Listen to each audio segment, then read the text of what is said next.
but I don't really miss you, baby. So I stand up and speak my mind. Oh.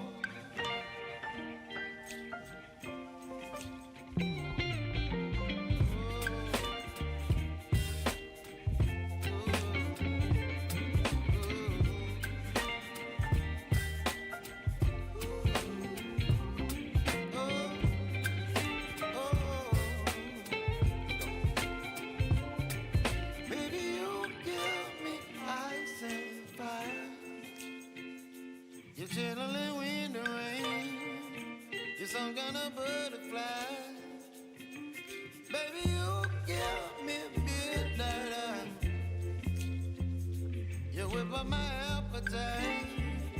Don't leave me high and dry. Baby, you give me ice and fire. You're channeling wind and rain. You're some kind of butterfly. Baby, you give me midnight. You whip up my appetite. Don't leave me. What's up, everyone, and how are you all doing on this amazing hump day? Got a bunch of y'all in the house, and we got the Fed's decision coming up here in Garmin. Help us out. 5-ish minutes. Girlfriend, gonna be having some fun today. Ooh, Greffenwar, Germany. Got a lot of people in the house. Choo-choo, everyone, and how are you all doing? Moises says, what's cracking? Hey, I saw Trick in the comments. Trick, did you see this news story? Hezbollah now handheld radios detonate. Dude, we were talking about that in the emails, like what was gonna be next. This is nuts. This is totally nuts. I'm sorry, the only reason I'm laughing at this is because Trick and I have been talking about this, and we've been talking about the whole thing with the pagers and whatnot, and like, it's just crazy. So now this happens, it's like, hold on. No, Trick, don't answer your pager. Don't answer your pager. Don't answer your cell phone or your radios either. This is freaking nuts. Glenn's in the house. Evening wankers. What's up, everyone? And how are you all doing? A jacked cyclist. A mainstay of my diet. Baked chicken and veggies. Ooh, meal preps are the way to go. Yeah, dude, if you bulk meal prep, man, it saves you so much time, but oh, God. Oh, Brian Samuelson says, who's still using pagers? Dude, they use that stuff in areas where, like, development isn't, like, that good yet and where, like, funding is limited. And also, like, pagers were very analog, so it was a way to get around of a lot of hacking, right? If you use analog tech, you can thwart a lot of new things, right? Because new stuff is different than analog tech. So you go to the analog tech, boom, done.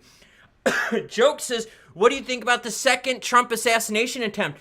Dude, like, no news coverage on it. It's crazy. I mean, look, we live in a world where there are a lot of nutsos out there. A lot of nutsos, right? And it's just the odds are high. The odds are high. There's crazy people. People are fed up. No one's happy. There's a lot of fear in the streets. I see Charlie Cox says, did you run today? I did not run. I did play some basketball. I did do mobility work, and I did do a whole session dedicated to abs, calves, and other core work. So there you go. No, I ran really hard yesterday. I have a really hard run tomorrow. And then I kind of take a light Friday and Saturday because I have a super stupid long run on Sunday. Patrick Dalton says, Gare Bear uses pagers because his brain is out there lost. Yeah, dude. Oh, man. Gary is right. Gary's just a mess, man. Just a mess. We got people all over from the place. Brum, UK. UK fans in the house. By the way, yeah, Trick, seriously, thank you for the videos and the photos. I gotta say, I watch a lot of Global Cycling Network, a lot of, like, Triathlon Network stuff, like, on YouTube, right? And so, like, I do all that stuff, and a lot of them are based in England. And I gotta be honest with you, all the parks, the paths, the trails and that, I'm like super jealous. Don't get me wrong. I've got awesome, like I'm in the foothills here. So like I've got cool, rolling hills with awesome, beautiful farms and horse ranches and all stuff along the side. But dude, I do not have like the parks and like the river trail system like y'all got out there. I am seriously jealous of what you guys got in the UK. Craig Ward is hanging out with us. We know Craig Ward is not Satoshi, gotta say it. BZ says, out on the water, what did I miss? My guy, you're on the water, you're not missing anything, you're living life. Fed rate decision is coming in about a minute. Let me get a quick sip of the old drink. Ohio in the house, nice. Finland in the house as well. Salted strawberry lemonade. This one has got a little bit extra stuff in there. It's a little nasty. I'm gonna admit it's a little nasty. I'm gonna keep hitting the refresh button like a fiend, waiting for the info to come up. And as soon as it does, you know I'm gonna read it to you. And remember, today is about, oh, here we go. We got it. Let's take a look. Fed. All right, the committee seeks to achieve, in light of progress and inflation of balanced risk. Whoa, they did it. Fed's fund rate by 0.5 percentage point. They did it. 50 basis point cut. This is huge. 50 basis point cut just came across. Seriously, this is freaking amazing. 50 basis point cut. Let's see what happens from the Fed. Listen to this. In light on the progress of inflation and the balance of risk, the committee decided to lower the target range of the federal fund rate by 0.5 percentage point. Ladies, gentlemen, however you want to view yourselves, guess what? We got the 50 basis point hit, and this is freaking awesome. Okay, now look, Jerome may still have been late to the party, okay? I'm going to be honest with you. He may still have overcooked the turkey. Von Argyle, you did call it well done. But the deal is this. You've seen already the Bank of Canada, drop 325 in a row. So Bank of Canada is like 75 basis points down now. We're 50 basis points down. This is awesome. Okay, so how this translates is this, okay? As floor rates go up, things become expensive, okay? This is super bullish because now things have become less expensive. Is it like crazy less expensive? Like, oh my God, let's go to the strip club and just like freaking like dance? No. But what this is telling us is that, guess what? Over the next 12 to 18 months, they're going to keep dropping more and more, which is awesome, which means cars are going to be cheaper, which means homes are going to be cheaper, which means if you want to develop a business, it's going to be cheaper, which means venture capital people, which have been sitting on the sidelines going, you know what, we want to get in on some of this action, but rates are too high for this investment. Because you have to think about this, right? Some of their loans were coming out at like 7.25%, all the way up to like 8.5%. All right, for some of their business development loans. They were pretty rough, okay? Especially if some of them were like risky proposals. But now if you could start getting rates to peel back another 150, 200 basis points, dude, venture capital is going to want to get back in. And venture capital is the riskiest ball of money in this world, right? When you think of like buying power and all that kind of stuff, and like money to like sway market. Okay, why do you think houses have been messed up? Because venture capital was like, yo, we can make money on buying homes and then renting them out and raising the rent floor and screwing everyone over. And so what they were able to do, they were able to use cash during that time, and they bought homes with cash so they didn't have to pay the rates. That's how they were able to keep squeezing all this stuff out. Now this venture capital group, and they like the risky stuff. So the venture capital group that likes crypto, they're like, oh, baby, it's 50 basis points cheaper now to make the same investment. You know how much of a money difference it is? That is freaking huge. And for us, right, the retail people, right, this is great news for the retail market out there. My wife is just about to buy a car. Like, I swear to fucking God. Oh, sorry, my bad. I swear. She's about to buy a car. And I told my wife, I was like, look, dude, rates are going to be coming down. Every month you wait, things are going to get cheaper. People that want to buy a house, cheaper.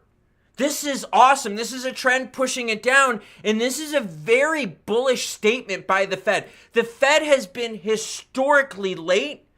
And the Fed has also been just behind and soft.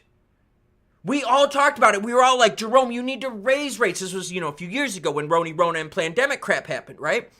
We're telling him. And he sat there and he's like, nope. We need to keep rates low because we got to be we got to be good with this stuff and financially. And we were like, no, Jerome, you got to start raising rates now because you got to start this inflation battle. Like, you had to start. We saw it. We felt it on the streets right away, right? like Main Street, where we live, is very different than Wall Street. We felt it on Main Street, okay? So all of a sudden, we know Jerome's been late, and we know he was very conservative, but he did come out with his 375s, and now all of a sudden, boom, we get the 50 basis point cut. This is freaking awesome. Now, here's part of the reason why people are going to say this is not awesome, okay? The reason this is in light of progress on inflation and the balance of risks, I'm going to just change colors here, okay? The committee decided to lower it, right? What are the balance of risks? The economic outlook is uncertain, and the committee is attentive to both risks to both sides. So that's what they're saying. They're saying, you know what? We do have some risks in the market. This is awesome. No, we got a 50 basis point cut. This is freaking great because a lot of players out there were saying we were just going to get a 25 and that was it. This is huge. This is the softest, the dovish 50 that I have seen from the Fed. And I've been covering this now for quite a few years. This is awesome. This is freaking awesome, everyone. Womble Stacker's got the right idea. Womble says this: we just need the SEC not to appeal Ripple now. Yeah, that's exactly right. That would be awesome. Money on the Street has it at no appeal. By the way, do you know that the CFTC is trying to ruin the ability to bet on things like the election? Like who's going to be next in the ETF market? Screw you, government. What are you doing, man? I can go bet on freaking horses that are rigged AF, but you're telling me I can't bet on elections and stuff like that? Come on. Trick's got it right. Says they would have done it by now. We're talking about the SEC appeal. For real, if Gare Bear waits to the end, like if he waits to like the last week to file the appeal, this dude is going to be public enemy number one. Persona non grata. People are going to rip him to effing pieces if that's the case. God, I sure as hell hope that that's not going to be the deal. And we're starting to see XRP move a bit on the news. Obviously, it's a bit early. We want to hear what Jerome has to say, though, because what if he's like, yo, and then we don't want him to be negative. We want Jerome to stay positive. Look, we're painting better and better candlesticks. The question is how much of the market is looking at this as being bullish or expected? Because 55% of the players in the know were expecting this. This is, okay, there were a few comments that I read where people were like, but bro, why are you covering this every day? Because when you're this close, like 50-50 type thing, you don't know what the direction the market is going to go. No clue whatsoever. If it was a 90-10 margin, yeah, you can kind of lean on it. Appeal deadline October 7th, so we got about 3-ish weeks away for that. So Jerome Powell's cutting it to 50 basis points. Further, the statement goes, in assessing the appropriate stance in monetary policy, the committee will continue to monitor the implications of incoming information for the economic outlook. Basically, they're going to look at a bunch of the reports. All right, they're going to look at the bunch of the reports and they're going to see what's happened. But now, for venture capital that wants to get in to crypto, they can get crypto for cheaper, which means they can spend more money. This is freaking awesome. Part of the problem we've had in crypto is you have to be honest with me. Crypto sucks balls when it comes to people using their products. I'm not talking about trading. I'm not talking about, going and going on Coin Market and all that kind of stuff. A little Wazir X trading, a little Binance. I'm not talking about that. I'm talking about products that people use that involve blockchain crypto. All right? That's what we're talking about. You need more products like that. So this brings venture capital money into the game. Ben's hanging out with us, and Ben is loved from across the pond. Ben says, Klaus, how are you, my friend? I'm doing fairly well. I'm worn out from all the training, but I'm super excited because things just got cheaper. If you wanted to buy a house, guess what happened? Things just got cheaper. You want to buy a car? Things just got cheaper. And everyone, give Ben a big thank you for the support of the channel. I greatly appreciate it, Ben. No, things are good. Family's good. My daughter lives with us now. It's freaking awesome. I've got extra help with the doggies. I've got now 4 big doggies. One of them's having some medical problems. Can't dodge that bullet. That's a little frustrating. But 4 doggies, 2 kids. It's awesome. Moshtaba says, hi, how are you? I'm glad Moshtaba's in the house. Why? His country does exactly what the Fed does. So if the Fed cuts at 50 basis points, then boom. his country does the same. Ben, thank you very much. Sniff says, Klaus, are you familiar with the Kali Yuga? No, I am not. Crypto Bob, giving the thanks. Here from Bay Area, Cali, sipping bone broth and enjoying the good news. Is someone fasting? Johnny Pena, are you fasting, kind sir? Because I gotta be honest with you, if you're sipping bone broth and we're at like 11 o'clock-ish, something like that, you might be fasting, my guy. Trick's living the dream, and a lot of us are happy. Dude, seriously, my wife is in the market to buy a new car. And I told her, I said, rates are going to be coming down. And she's like, when? And I said, like, oh my God, like any day. Like it's happening on the 18th. And we finally got it, everyone. Bobino says, sup, Klaus, this was good news. Let's hope the appeal won't happen.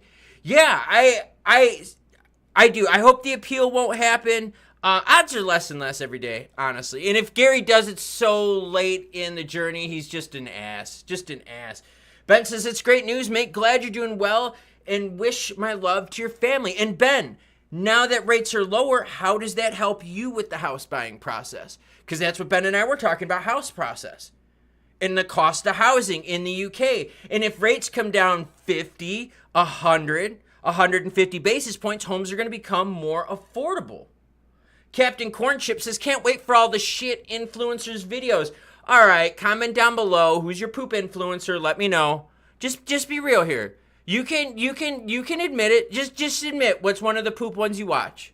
Just admit it. Come on. I'll take a sip of my drink, which is all electrolytes. Ooh, that is salty. Let's put a little FOMC. We want FOMC, my guy. I got to type correctly here. Let's put FOMC calendar up because I want to look at something real quick here. There was a comment that's, Aaron Brooks says 1 meal a day every day, bud. Oh, intermittent fasting. That's very interesting. Womble Stackers is Bank of England tomorrow, Mickle. Love it. Love it. Oh, God. Into the rabbit hole. Klaus, check out gold. Pumped to the mate. Yeah, I'll check out some gold. Yeah, let's do that. Let's bring this in and then let's go up here and then let's look up some gold. We're gonna do this in real time. And remember, Jerome Powell comes on the mic in about 19 minutes. Oh, gold, baby. I get it. Like, people can like rip on you for gold, but dude, this is the chart of gold. Does it get any more bullish than that? Holy crap. Yeah, when you look at the charts when it comes to a news announcement, just ignore the first little bit. Ignoring the first little bit gets rid of everyone that makes the moves on like the micro news. Now, the real big news is that everything just got cheaper. Just got cheaper.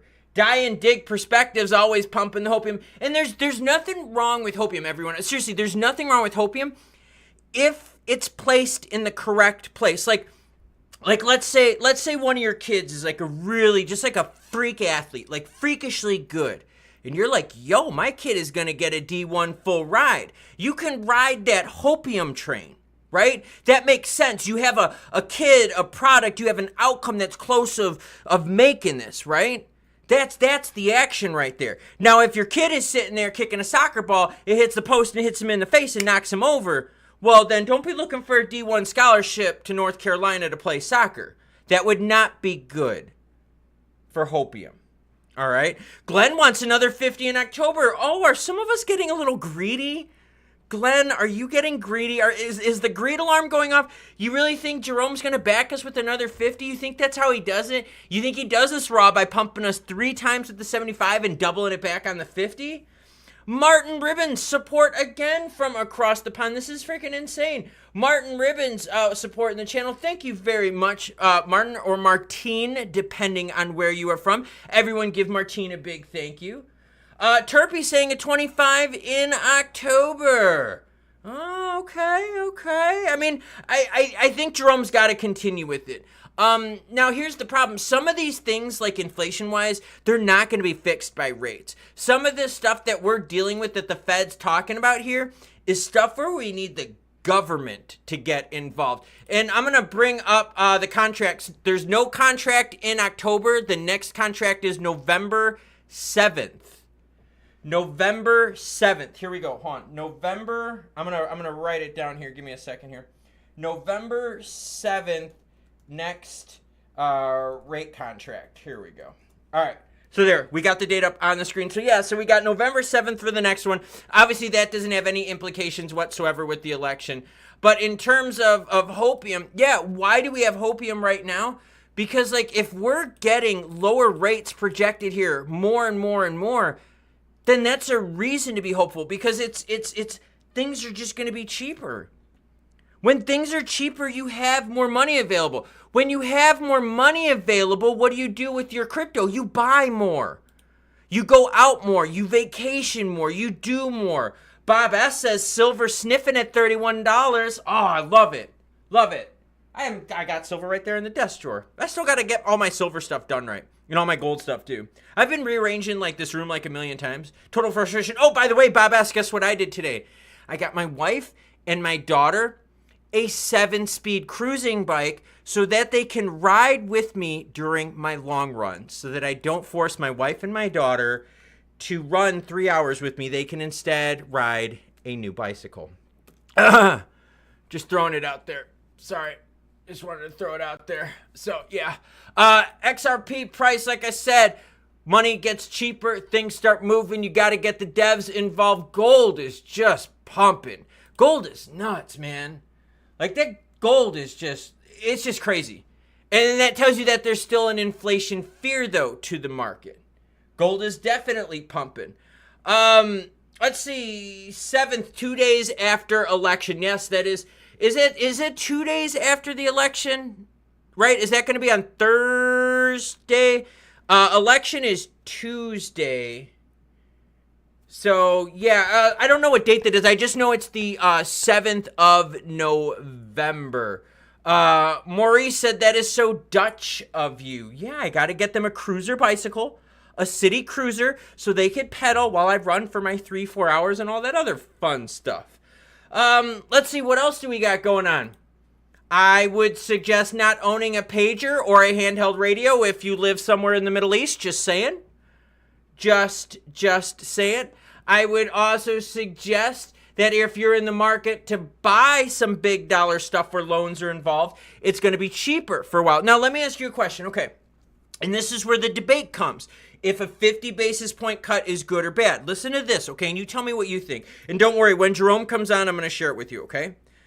But think about this, okay? Let's pretend you, okay, are going to buy a car or a house, like a big money expenditure, right? Let's say like, and its time is like you're kind of flexible. You can kind of pick when you want, okay? And you got a budget, and you're looking at homes, okay? And you're like, yo, I want to buy a home, but rates are really high. That makes my payment super big, right? But if you're sitting here going, well, wait a minute. If I wait 6 more months, if I wait 9 more months, I'm going to be able to get a home that's that same price for even less, because my interest is going to be less. And that adds up a lot over 30 years. So what happens is this. You got people out there worried going, well, wait a minute. Is this going to put the consumer in stall mode? Right? Is this going to take all the consumers and just stall their pocketbooks going, well, wait a minute. If rates are on their way down, let's hold our money until rates go even lower. Then all of a sudden, what you do is you start putting more money on the sidelines, and that's not a good thing. It's a good thing for creating a bubble of when it happens. But the problem is if you stack money on the sidelines for even longer, you can crush that market even further. So you can have a short-term retail pain as the consumer pulls back, because then like the employers pull back, right? The good thing is if the consumer pulls back, the cost of stuff really just goes, which is great. Trick says if it touches 2,600, I'm taking some profit. I might have to look into moving a little bit of gold myself. I try to like get in and get out of stuff. I only hold like the good stuff. Otherwise, just kind of, locked in. Oh, Rai, good one, says, my sister just bought a $400,000 house at a locked rate of 5%. Not too bad. No, I think that's totally a good rate. But that's the whole thing. What happens, though, if all of a sudden people are looking at this going, yeah, but if I could get that at 4%, that's gonna save me even more. And that's what you kind of look at this. It's the balance of the consumer. So is the consumer going to keep spending on this news, or is the consumer going to go, you know what? If I hold off for 6 more months, I'm going to get an even better rate. Just throwing it out there. It's something to think about. Creative House says, people will prefer to wait, market will go down. And that's this vacuum, okay? That's the panic side of a 50 basis point cut, all right? Is that if you cut it, people are going to say, whoa, you're going to cut it more. I'm just going to wait a little bit longer. I'm one of those people, okay? So my wife wants to get a new car. I want to get a fun car. I want to get like a midlife crisis mobile, right? It's like, so I just want to do something stupid. No, I'm just kidding. I don't want to do something. I want to check off a car on my bucket list, okay? That's basically what I want to do. So in order for me to check off a car on my bucket list, you know what I'm doing? I'm sitting here building up my funds, but I'm also sitting here going, well, wait a minute. If I wait a year, I'm going to pay about 1 to 1.5% less for my loan. Then I could save money and pay less on my loan. Dude, I could get myself an even better whip, like a bigger, bucket list kind of car that I've always wanted. So you have that in play. And so I'll be one of those people. I'm going to be one of those people where I'm just going to basically just like, hey, as long as the rates trend down, I'm going to keep putting my cash on the sideline until I can pounce on something that is the low rate and the right price. So I just thought that'd be pretty interesting about that. Like, it's 50 basis point cuts are big because it signals that, yo, let's do it. We're doing the thing in.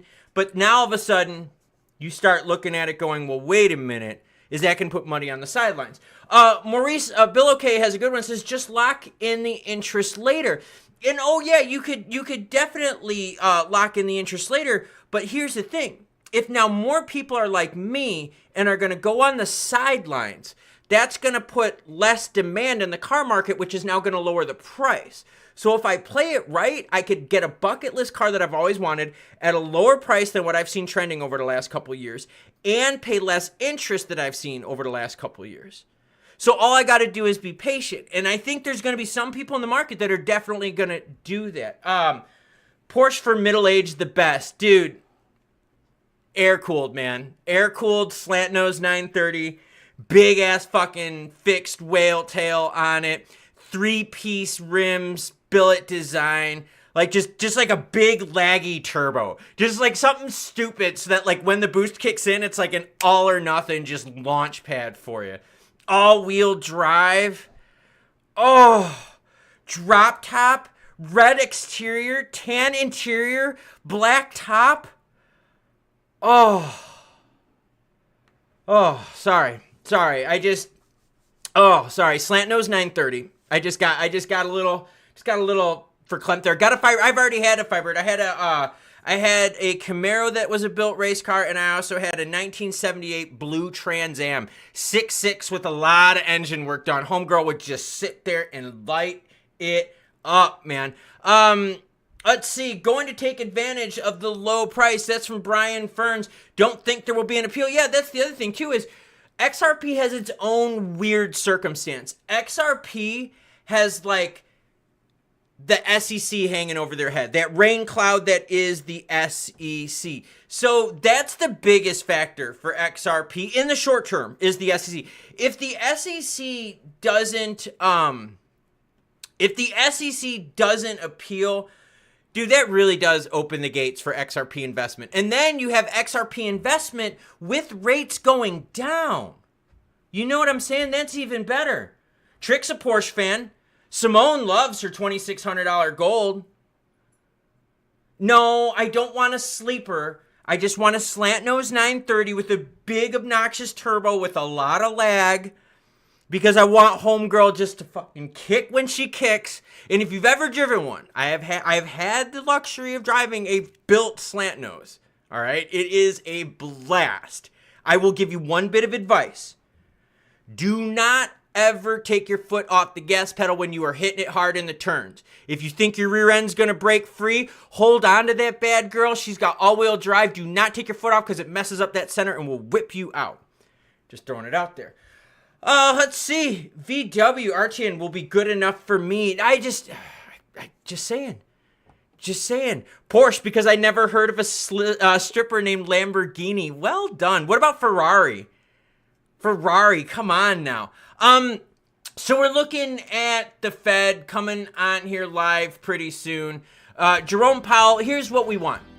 We want him to be as bullish as possible. We want him to be, hey, you know what? Late 80s, man. Late 80s. Really flat front. Really flat front. Late 80s. You'll see the nose will come really sharp on down, and then it'll be a flat front where a car's like typical radiator intercooler would be. It's not, because that's not where the engine is. Just throwing it out there. But yeah. Oh, really so cool.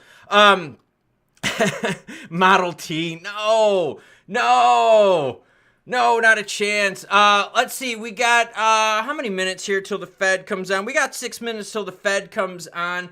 I've got an 88 Mazda 323 all-wheel drive, dropping an SRD ET20 in the sumbitch. Now, is it going to be a red top or a black top?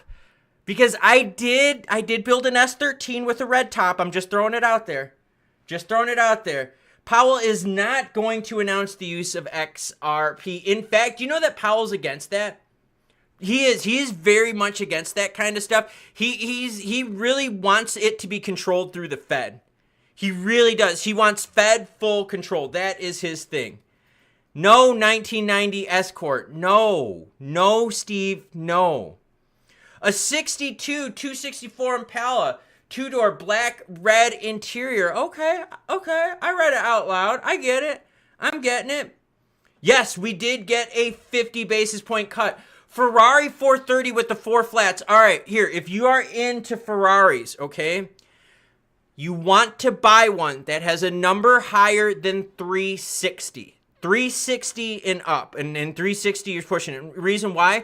A lot of services for anything earlier than the 360s, you have to take the engine out. You want to do a belt swap? Just belts on a Ferrari. You have to drop the engine on something that's earlier than a 360 Model-wise. Throwing it out there. Volvo S90. What about the R? S60R, I believe, was a Volvo nasty one. Look at gold, 2601 right now, but look at the candlesticks. I like it. 992 GT3 RS. That's also another beast, man. 68 Camaro SS hardtop is played out, though. Totally played out, man. Everyone's got one. You want to get something different. You want to be the cool kid on the block. All black Chevelle SS murdered out with a big block on there. With a Wand 871 just whee. You're at like the stoplight and that thing is just whining. Whee. Oh, dude, love that kind of stuff.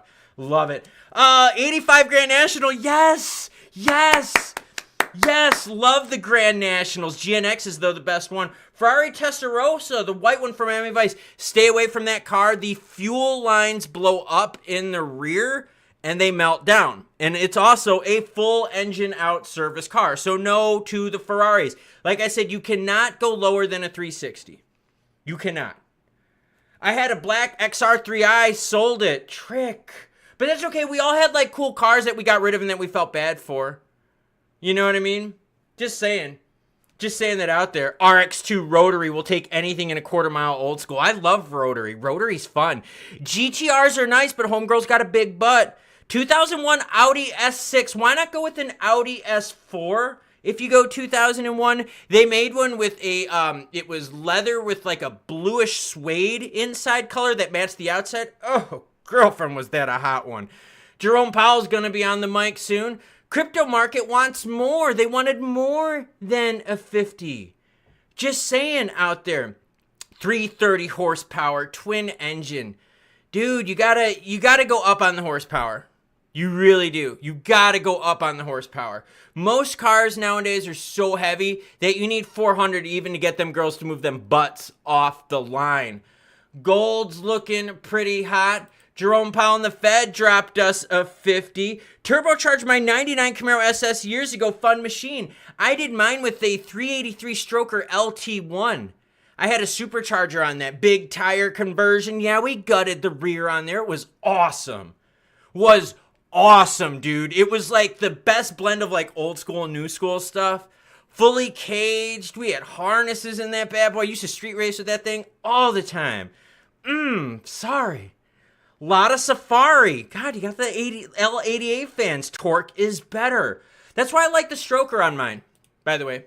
I know the 383 wasn't like crazy torquey compared to what came later, but dude, back in the day, like an LT1 with a blower on it stroked, ooh, baby, baby, baby. Built on a 440. Well done.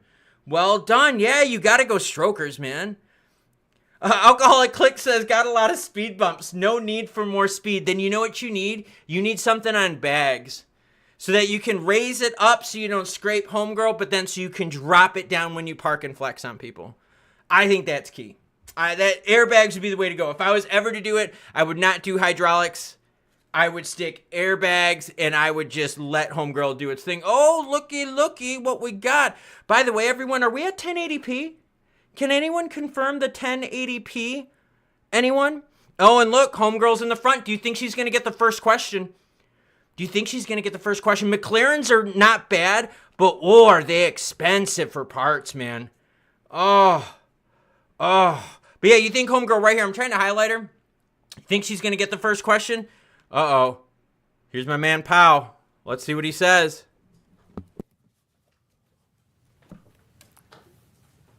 Good afternoon. My colleagues and I remain squarely focused on achieving our dual mandate goals of maximum employment and stable prices for the benefit of the American people.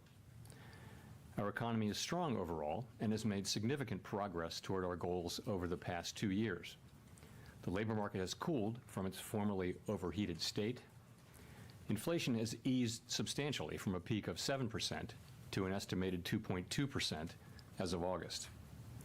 We're committed to maintaining our economy's strength by supporting maximum employment and returning inflation to our 2% goal. Today, the Federal Open Market Committee decided to reduce the degree of policy restraint by lowering our policy interest rate by a half percentage point. This decision reflects our growing confidence that with an appropriate recalibration of our policy stance, strength in the labor market can be maintained in a context of moderate growth and inflation moving sustainably down to 2%. We also decided to continue to reduce our securities holdings. I will have more to say about monetary policy after briefly reviewing economic developments. Recent indicators suggest that economic activity has continued to expand at a solid pace. GDP rose at an annual rate of 2.2% in the first half of the year, and available data point to a roughly similar pace of growth this quarter.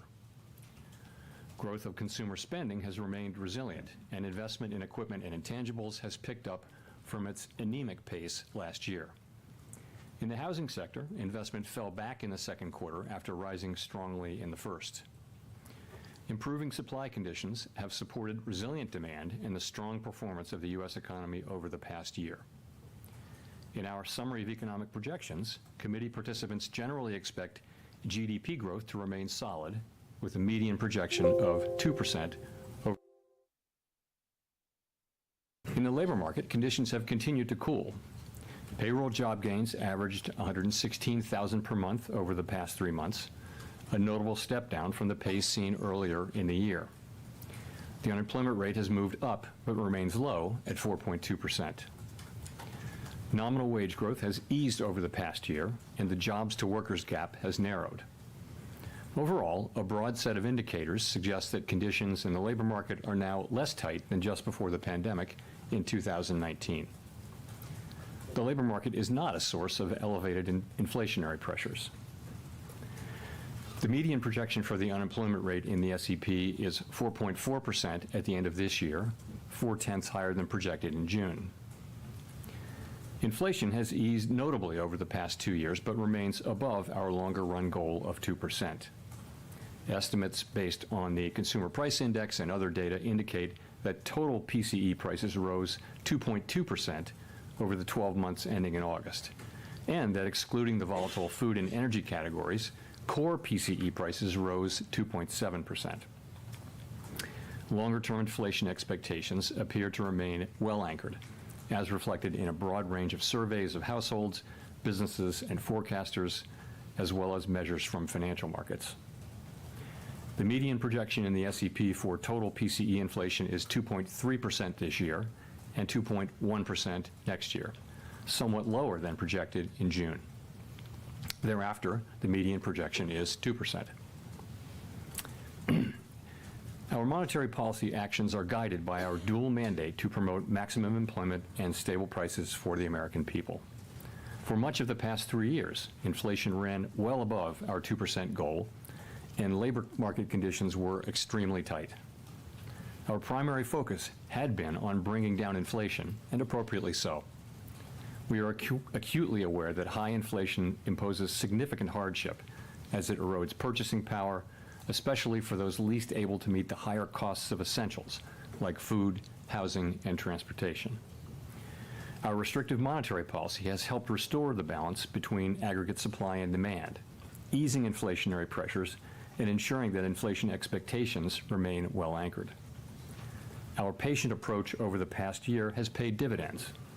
Inflation is now much closer to our objective, and we have gained greater confidence that inflation is moving sustainably toward 2%. As inflation has declined and the labor market has cooled, the upside risks to inflation have diminished and the downside risks to employment have increased. We now see the risks to achieving our employment and inflation goals as roughly in balance, and we are attentive to the risks to both sides of our dual mandate. In light of the progress on inflation and the balance of risks, at today's meeting, the committee decided to lower the target range for the federal funds rate by a half percentage point to 4.75% to 5%. This recalibration of our policy stance will help maintain the strength of the economy and the labor market, and will continue to enable further progress on inflation as we begin the process of moving toward a more neutral stance. We are not on any preset course. We will continue to make our decisions meeting by meeting. We know that reducing policy restraint too quickly could hinder progress on inflation. At the same time, reducing restraint too slowly could unduly weaken economic activity and employment. In considering additional adjustments to the target range for the federal funds rate, the committee will carefully assess incoming data, the evolving outlook, and the balance of risks. In our SEP, FOMC participants wrote down their individual assessments of an appropriate path for the federal funds rate based on what each participant judges to be the most likely scenario going forward. If the economy evolves as expected, the median participant projects that the appropriate level of the federal funds rate will be 4.4% at the end of this year and 3.4% at the end of 2025. These median projections are lower than in June, consistent with the projections for lower inflation and higher unemployment, as well as the changed balance of risks. These projections, however, are not a committee plan or decision. As the economy evolves, monetary policy will adjust in order to best promote our maximum employment and price stability goals. If the economy remains solid and inflation persists, we can dial back policy restraint more slowly. If the labor market were to weaken unexpectedly or inflation were to fall more quickly than anticipated, we are prepared to respond. Policy is well positioned to deal with the risks and uncertainties that we face in pursuing both sides of our dual mandate. The Fed has been assigned two goals for monetary policy: maximum employment and stable prices. We remain committed to supporting maximum employment, bringing inflation back down to our 2% goal, and keeping longer-term inflation expectations well anchored. Our success in delivering on these goals matters to all Americans. We understand that our actions affect communities, families, and businesses across the country. Everything we do is in service to our public mission. We at the Fed will do everything we can to achieve our maximum employment and price stability goals. Thank you. I look forward to your questions. Steve Leisman, CNBC. Thank you, Mr. Chairman, for taking our questions. In July, you said you weren't necessarily thinking about a 50. You didn't want to be specific, but you said you were thinking about a 50. The inflation data last week came out a little firmer than expected. Retail was strong, third quarter GDP running 3%. So what changed and made the committee go 50, and how do you respond to the concerns that perhaps it shows the Fed is more concerned about the labor market? And I guess, should we expect more 50s in the months ahead? And based on what should we make that call? Thank you. So Okay, a lot of questions in there. Let me jump in. So since the last meeting, we have had a lot of data come in. We've had the 2 employment reports, July and August.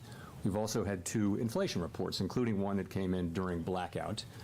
We had the QCEW report, which suggests that suggests that the payroll report numbers that we're getting may be artificially high and will be revised down. You know that.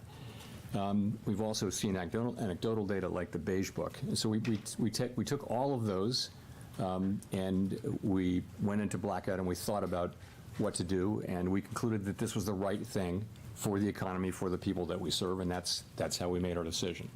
So that's one question. What was the second and third? How do we make the, sorry, thank you, sir. How do we figure out in the months ahead, is there another 25 or 50 coming in? Based on what shall we make that call? Thank you. Sure. So a couple things. A good place to start is the SEP, but let me start with what I said, which was that we're going to be making decisions meeting by meeting based on the incoming data, the evolving outlook, the balance of risks. If you look at the SEP, you'll see that it's a process of recalibrating our policy stance away from where we had it a year ago when inflation was high and unemployment low, to a place that's more appropriate given where we are now and where we expect to be. And that process will take place over time. There's nothing in the SEP that suggests the committee is in a rush to get this done. This process evolves over time. Of course, that's a projection. That's a baseline projection. We know, as I mentioned in my remarks, that the actual things that we do will depend on the way the economy evolves. We can go quicker if that's appropriate. We can go slower if that's appropriate. We can pause if that's appropriate. But that's what we were contemplating. Again, I would point you to the SEP as just an assessment of where of what the committee is thinking today, what the individual members, rather, of the committee are thinking today, assuming that their particular forecasts are realized. Go to Chris. Hi, Chris Rugaber at Associated Press. Thank you.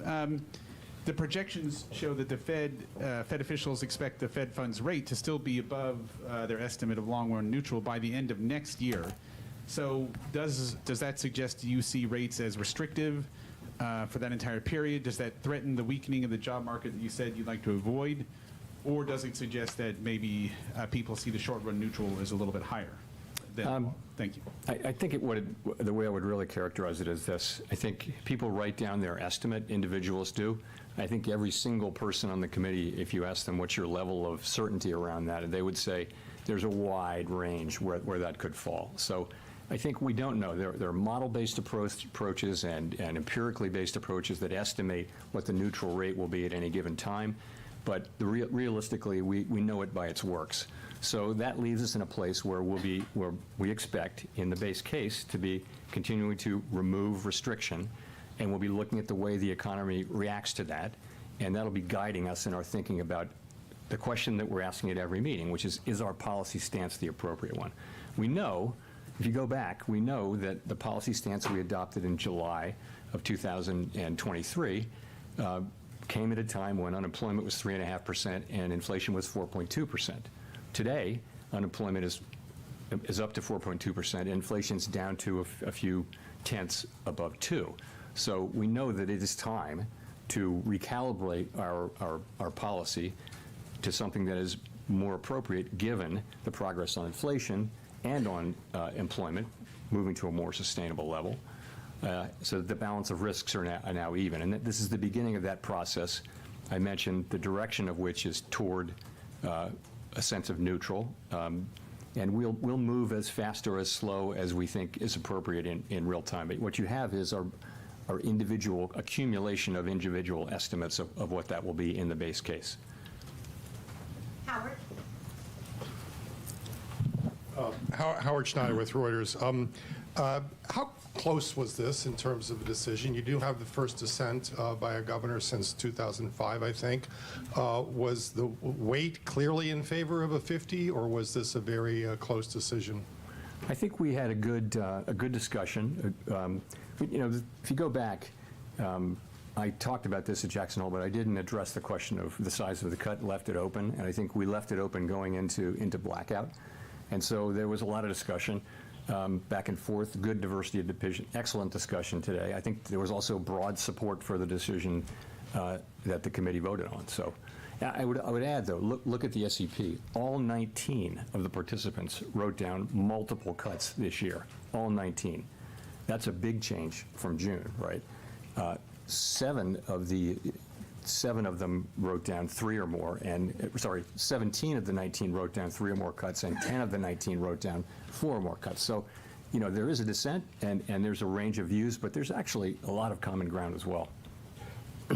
Follow up to that, now that this is in the books, can you give us some guidance as sort of follow up to Steve on the pacing here? Would you expect this to be running every other meeting once we get into next year?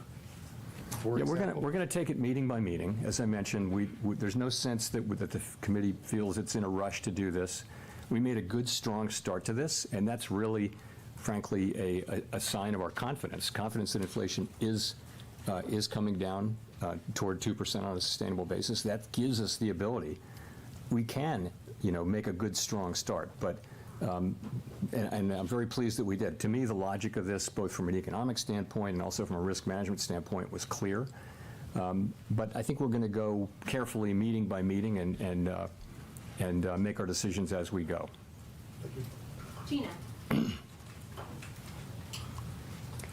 Hi, Chair Powell. Gina Smilik of the New York Times. Thanks for taking our questions. You and your colleagues in your economic projections today see the unemployment rate climbing to 4.4% and staying there. Obviously, historically, when the unemployment rate climbs that much over a relatively short period of time, it doesn't typically just stop. It continues increasing. And so I wonder if you can walk us through why you see the labor market stabilizing, sort of what's the mechanism there, and what do you see as the risks? So, again, the labor market is actually in a solid condition. And our intention with our policy move today is to keep it there. You can say that about the whole economy. The U.S. economy is in good shape. It's growing at a solid pace. Inflation is coming down. The labor market is in a strong pace. We want to keep it there. That's what we're doing. Sorry, Nick.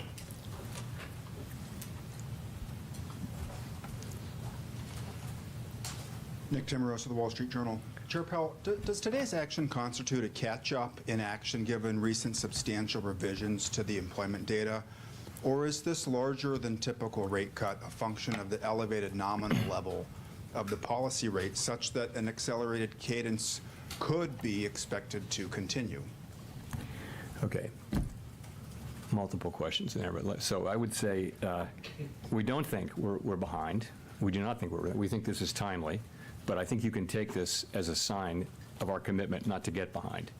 So it's a strong move. Sorry, your other question was? Well, is this about what happened in the employment data between this meeting and the last meeting, or is this about the level of the funds rate, the high nominal level of the funds rate relative to what might be expected if you're trying to maintain equilibrium? So I think it's about, we come into this with a policy position that was put in place, as you know, I mentioned in July of 2023, which was a time of high inflation and very low unemployment. We've been very patient about reducing the policy rate. We've waited. Other central banks around the world have cut, many of them several times.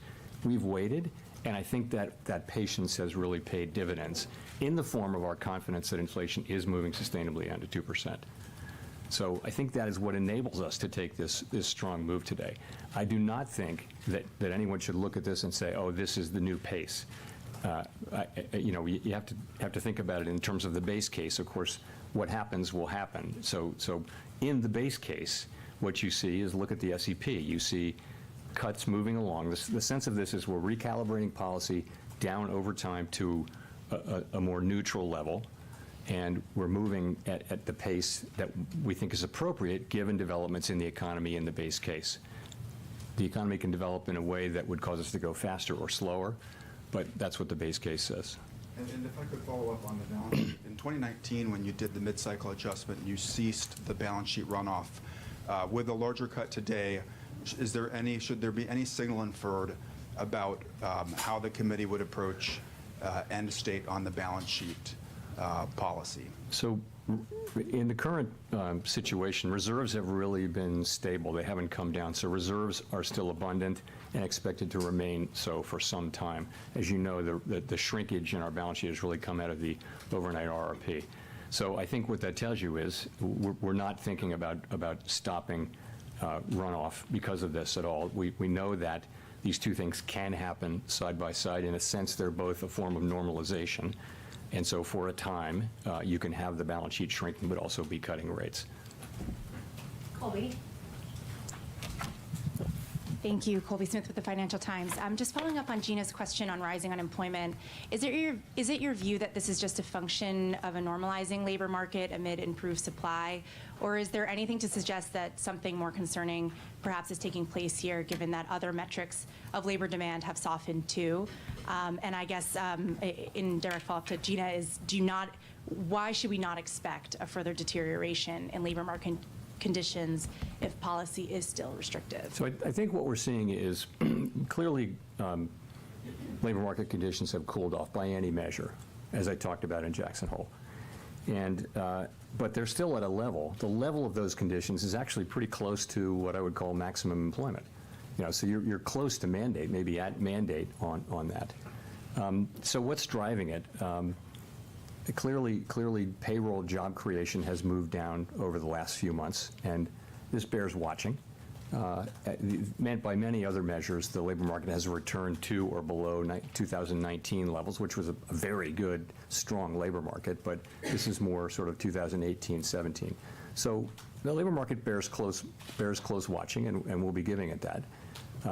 But ultimately, we believe, with an appropriate recalibration of our policy, that we can continue to see the economy growing, and that will support the labor market. In the meantime, if you look at the growth in economic activity data, retail sales data that we just got, second quarter GDP, all of this indicates an economy that is still growing at a solid pace. So that should also support the labor market over time. So, but again, it bears watching, and we're watching. And just on the point about starting to see rising layoffs, if that were to happen, wouldn't the committee already be too late in terms of avoiding a recession? So that's our plan, of course, has been to begin to recalibrate. And as you know, we're not seeing rising claims. We're not seeing rising layoffs. We're not seeing that, and we're not hearing that from companies that that's something that's getting ready to happen. So we're not waiting for that, because there is thinking that the time to support the labor market is when it's strong, and not when you begin to see the layoffs. There's some lore on that. So that's the situation we're in. We have, in fact, begun the cutting cycle now, and we'll be watching, and that'll be one of the factors that we consider. Of course, we're going to look at the totality of the data as we make these decisions meeting by meeting. Michael McKee with Bloomberg TV and Radio. To follow up on that, what would constitute for you and the committee a deterioration in the labor market? You're pricing in basically by the end of next year 200 basis points of cuts just to maintain a higher unemployment rate. Would you be moving to a more preemptive monetary policy style rather than, as you did with inflation, waiting until the data gave you a signal? No, we're going to be watching all of the data, right? So if, as I mentioned in my remarks, if the labor market were to slow unexpectedly, then we have the ability to react to that by cutting faster. We're also going to be looking at our other mandate, though. We have greater confidence now that inflation is moving down to 2%, but at the same time, our plan is that we will be at 2%, over time. So. And policy, we think, is still restrictive, so that should still be happening.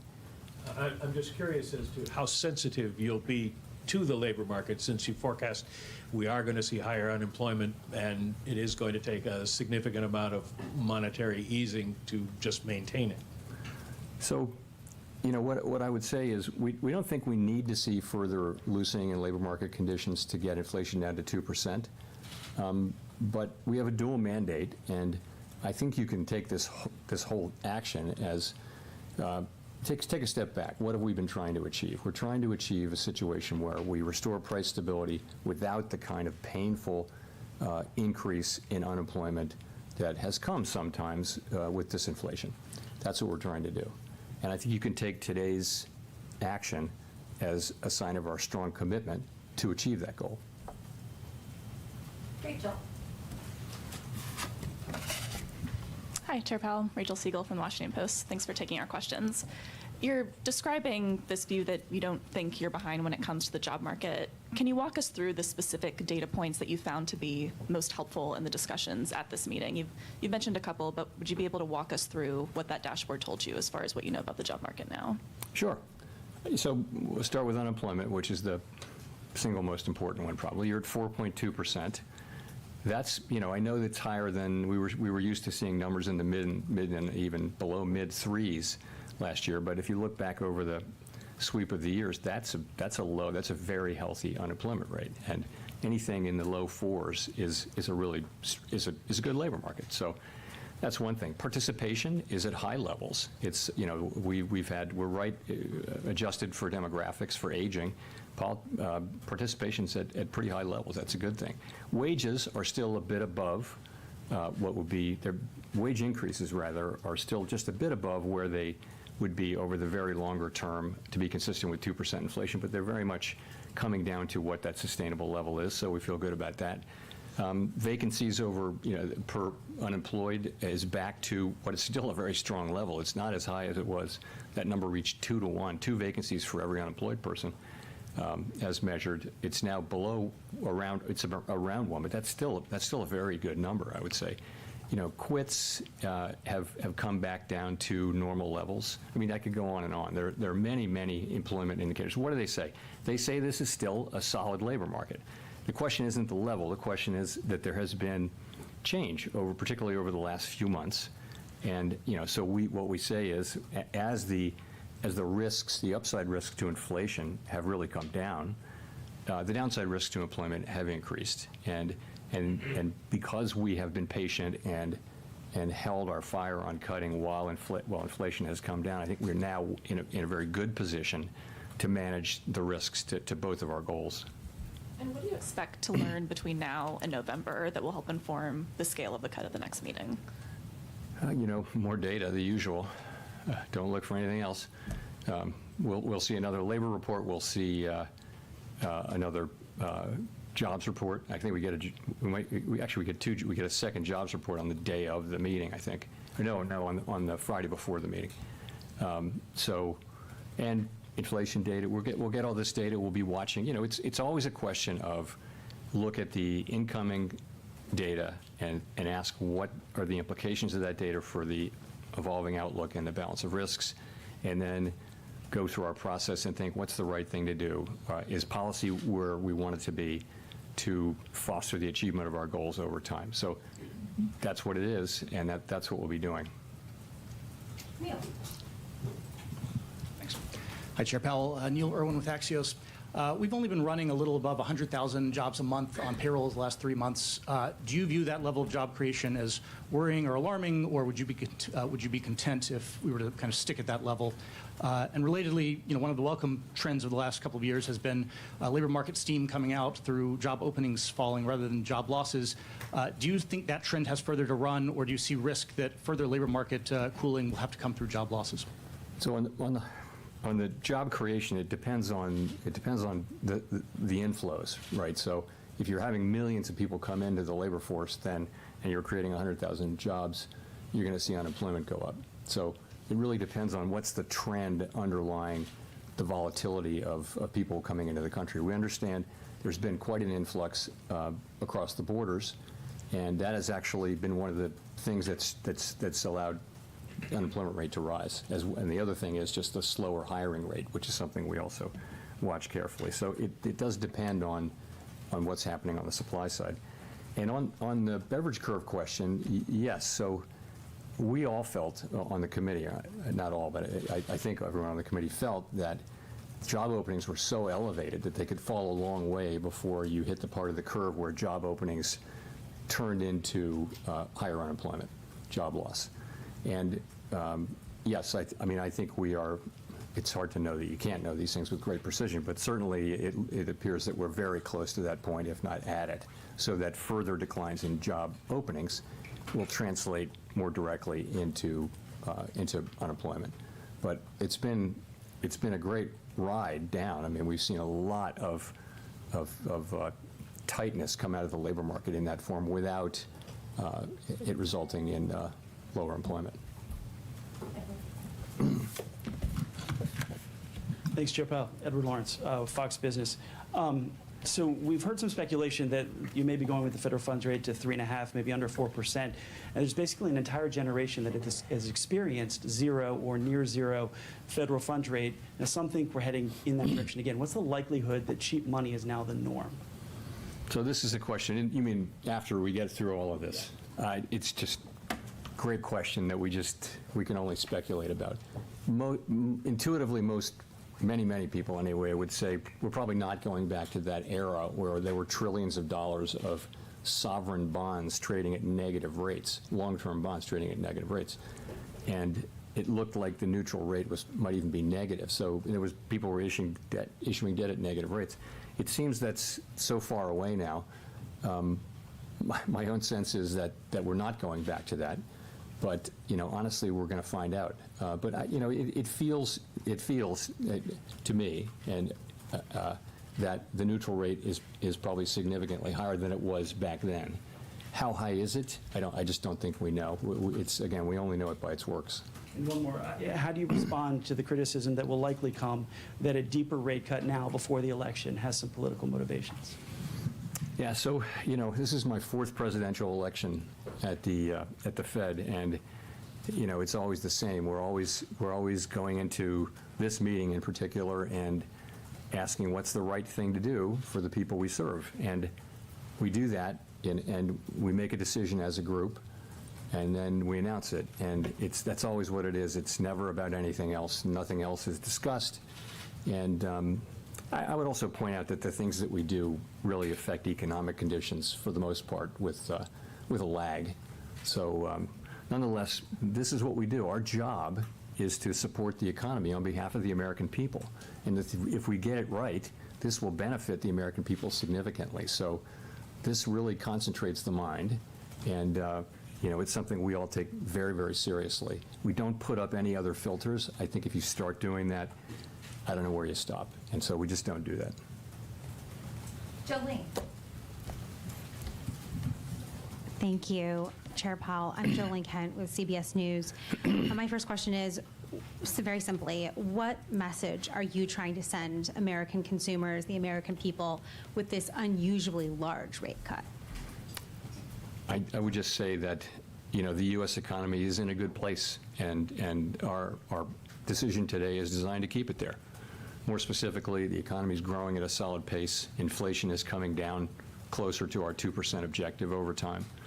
And the labor market is still in solid shape. So our intention is really to maintain the strength that we currently see in the U.S. economy. And we'll do that by returning rates from their high level, which has really been, the purpose of which has been to get inflation under control.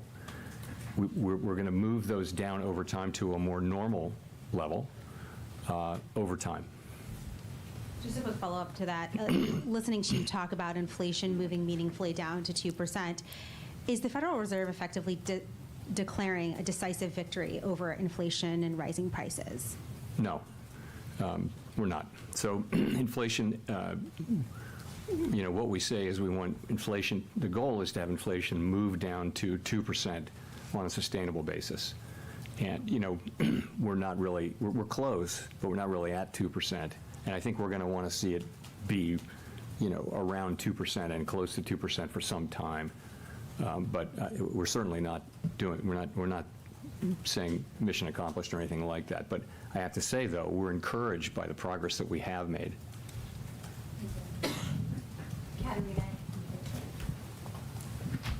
Hi, Katerina Saraiva with Bloomberg News. I just would love to know kind of how the committee is thinking about the persistence we've seen in housing inflation. Do you think you can return to 2% with housing inflation where it is? Yeah. So housing inflation is the one piece that is kind of dragging a bit, if I can say. We know that market rents are doing what we would want them to do, which is to be moving up at relatively low levels, but they're not rolling over. The leases that are rolling over are not coming down as much, and OER is coming in high. So, you know, it's been slower than we expected. I think we now understand that it's going to take some time for those lower market rents to get into this, but, you know, the direction of travel is clear, and as long as market rents remain, you know, relatively low inflation over time, that will show up. Just the time it's taking now, several years rather than just one or two cycles of annual lease renewals.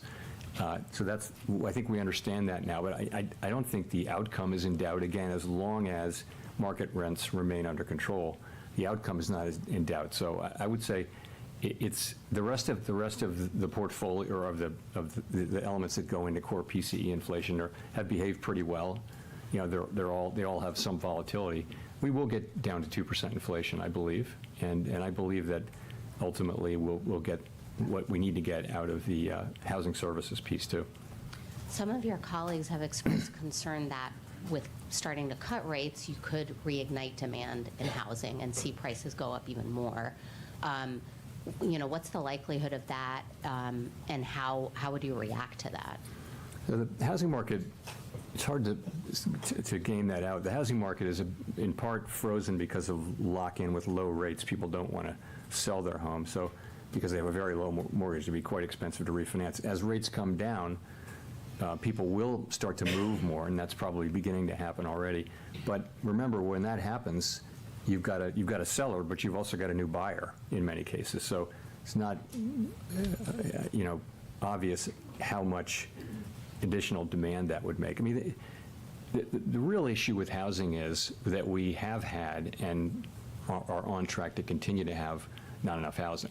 And so it's going to be challenging. It's hard to find, to zone lots that are in places where people want to live.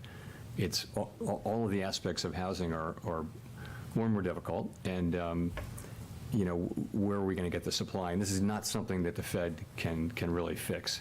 But I think as we normalize rates, you'll see the housing market normalize.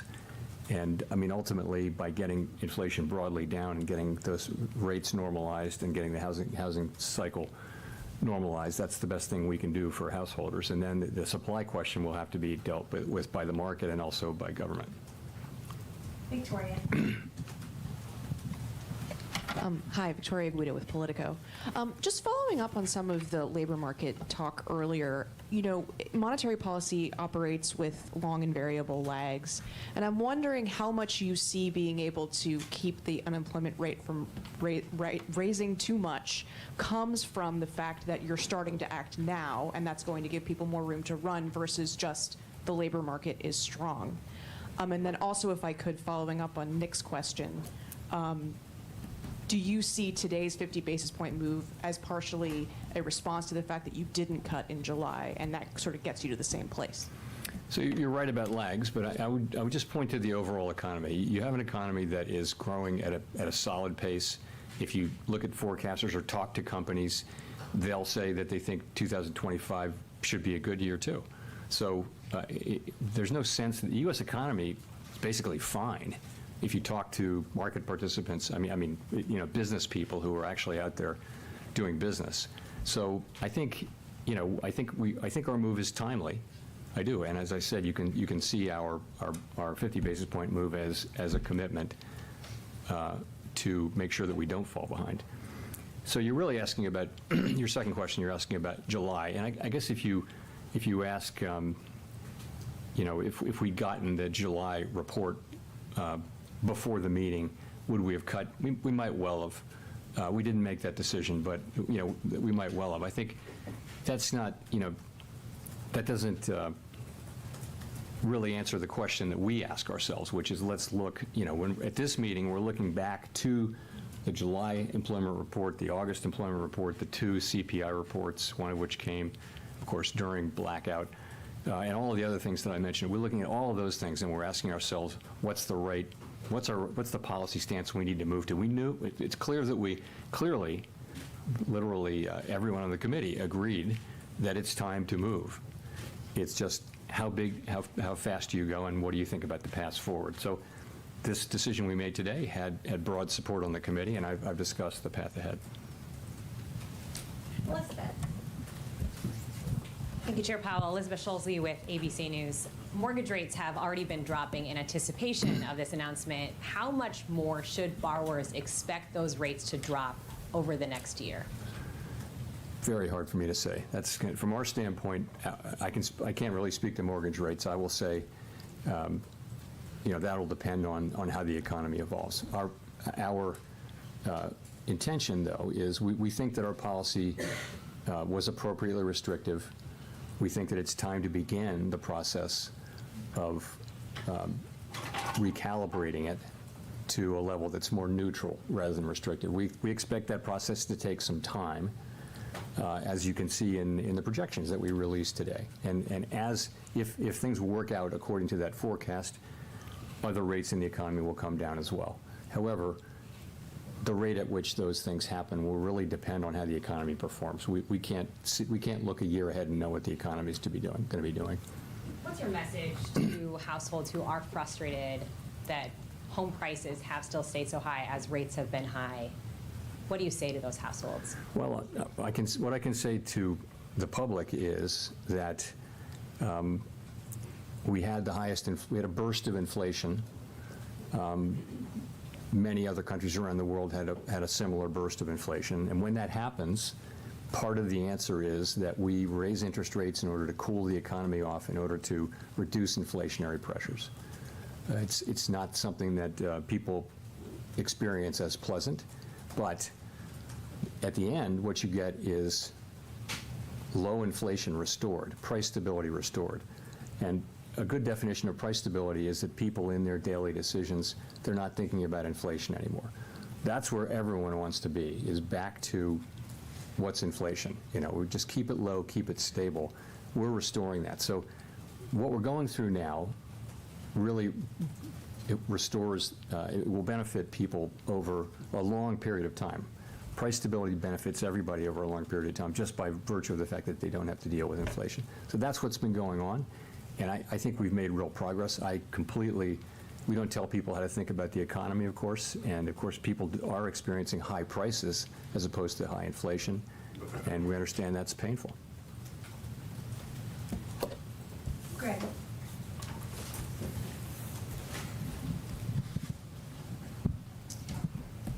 Hi, Chair Powell. Greg Robb from MarketWatch.com.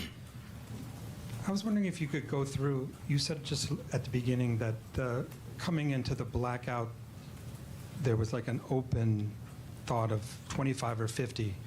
The Fed could move either 25 or 50. I would sort of argue that when we had those two last speeches by Governor Waller and New York Fed President John Williams, that they were sort of saying that maybe a gradual approach was going to win the day. I mean, I sort of want to ask a 7-part question about this, but I mean, could you talk, would you have cut rates by 50 basis points if the market had been pricing in like low odds of a 50-point move like they were last Wednesday? After the CPI number came out, it was a really small probability of a 50-point cut. Does that play in your consideration at all? Just talk a little bit about that. Thank you. We're always going to try to do what we think is the right thing for the economy at that time. That's what we'll do. And that's what we did today. Simon. Thank you, Chair Powell. Simon Rabinovich with The Economist. You've mentioned how closely you're watching the labor market, but you also noted that payroll numbers have been a little bit less reliable lately because of the big downward revisions. Does that put your focus overwhelmingly on the unemployment rate? And given the SEP projection of 4.4 basically being the peak in the cycle, would going above that be the kind of thing that would trigger another 50 basis point cut? So we will continue to look at that broad array of labor market data, including the payroll numbers. We're not discarding those. I mean, we'll certainly look at those, but we will mentally tend to adjust them based on the QCEW adjustment, which you referred to. There isn't a bright line. It will be, the unemployment rate's very important, of course, but there isn't a single statistic or a single bright line over which that might move that would dictate one thing or another. We'll look at each meeting, we'll look at all the data on inflation, economic activity, and the labor market, and we'll make decisions about is our policy stance where it needs to be to foster over the medium term our mandate goals. Yeah, so I can't say we have a bright line in mind. Matt Egan? Thanks, Chair Powell. Matt Egan from CNN.